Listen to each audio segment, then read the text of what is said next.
اور مشرق اور مغرب سب اللہ ہی کا ہے، تو جدھر بھی تم رخ کرو ادھر ہی اللہ کی ذات ہے۔ بے شک اللہ صاحب وسعت ہے، باخبر ہے۔ اور یہ لوگ اس بات کے قائل ہیں کہ اللہ اولاد رکھتا ہے۔ نہیں، وہ پاک ہے، بلکہ جو کچھ آسمانوں اور زمین میں ہے سب اسی کا ہے اور سب اس کے فرما بردار ہیں۔ وہی آسمانوں اور زمین کا پیدا کرنے والا ہے، اور جب کوئی کام کرنا چاہتا ہے تو اس کو ارشاد فرما دیتا ہے کہ ہو جا، تو وہ ہو جاتا ہے۔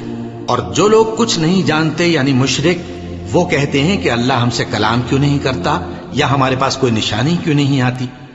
اسی طرح جو لوگ ان سے پہلے تھے وہ بھی انہی کسی باتیں کیا کرتے تھے۔ ان لوگوں کے دل آپس میں ملتے جلتے ہیں۔ جو لوگ صاحب یقین ہیں ان کے سمجھانے کے لیے ہم نے نشانیاں بیان کر دی ہیں۔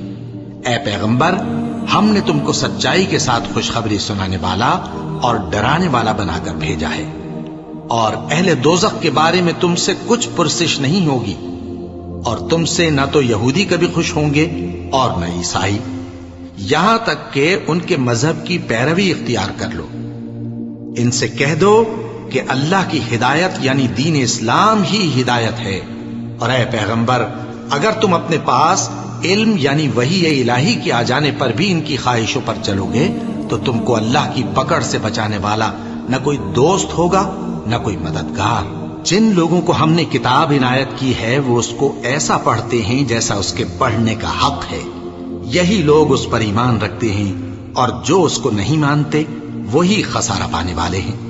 اے بنی اسرائیل، میرے وہ احسان یاد کرو جو میں نے تم پر کیے، اور یہ کہ میں نے تم کو اہل عالم پر فضیلت بخشی، اور اس دن سے ڈرو جب کوئی شخص کسی شخص کے کچھ کام نہ آئے، اور نہ اس سے بدلہ قبول کیا جائے، اور نہ اس کو کسی کی سفارش کچھ فائدہ دے، اور نہ لوگوں کو کسی اور طرح کی مدد مل سکے۔ اور جب ابراہیم کی اس کے پروردگار نے چند باتوں میں آزمائش کی تو وہ ان میں پورے اترے۔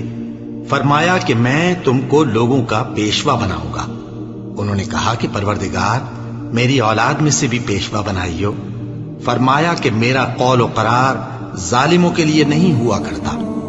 اور جب ہم نے خانہ کعبہ کو لوگوں کے لیے جمع ہونے اور امن پانے کی جگہ مقرر کیا، اور حکم دیا کہ جس مقام پر ابراہیم کھڑے ہوتے تھے اس کو نماز کی جگہ بنا لو، اور ابراہیم اور اسماعیل کو حکم بھیجا کہ طواف کرنے والوں اور اعتکاف کرنے والوں اور رکوع کرنے والوں اور سجدہ کرنے والوں کے لیے میرے گھر کو پاک صاف رکھا کرو۔